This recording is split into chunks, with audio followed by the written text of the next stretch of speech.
L-ambjent huwa settur li jolqot lil kull individwu għalhekk dan l-abbozz ta' liġi se nkunu qed impoġġuh fuq l-ogħla pedestal tal-liġi f'pajjiżna.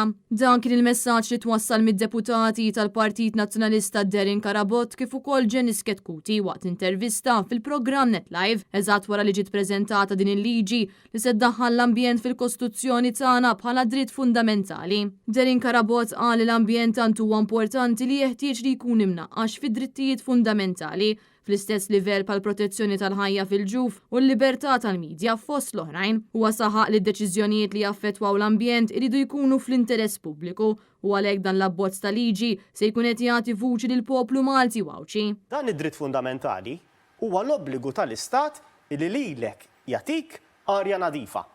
Malta f'dan is-settur tikklassifika ħażin ħafna. Jew inkella dwar l-użu tal-art tagħna.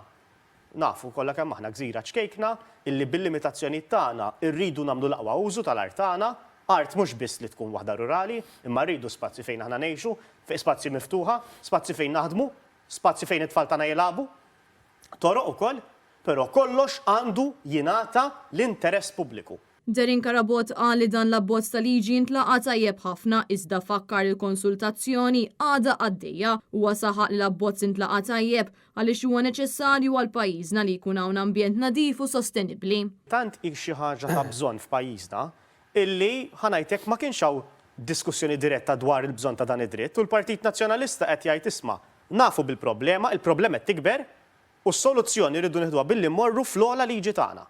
U issa għandna bil-fatt mhux bil-paroli biss, il-Partit Nazzjonalista jgħid ħantejbu id-definizzjoni tal-ambjent. Ħaniftħuha aktar. Ser nagħtu interess ġuridiku, legal standing li kull persuna għandu interess f'dan it-tip ta' azzjoni, l-NGOs, il-kull persuna Maltija u ċija f'di sitwazzjoni, però wkoll mhux qed nibqgħu teoretiċi fil-kelma tal-liġi biss, ma qed immorru għall-infurzar ukoll. Min-naħa tagħha deputat tal-Partit Nazzjonalista Janice Ketkuti saħqet li permezz dan l-abbozz ta' liġi l-NGOs jkollhom pożizzjoni ferm aktar b'saħħitha. Fuq kollox din il-liġi se tkun tarka favur l-ambjent. L-NGOs ħajkollhom pożizzjoni ferm aktar b'saħħitha. Sal-lum NGO jekk ma kellix lowkis standi fis-sens rid ikollha bil-fors relazzjoni diretta biex tkun tista' tmur kontra liġi kontra xi ħaġa. Permezz ta' dan l-abbozz jekk jidħol fis-seħħ, kwalunkwe bniedem jista' jiġġieled il-kawża li hu jkun qed jemmen fiha. Iż-żewġ deputati insistew li din il-liġi m'għandix tkun ballun politiku iżda pass ieħor lejn aktar trasparenza sabiex il-poplu Malti wawċi jkollu kwalità ta' ħajja aħjar.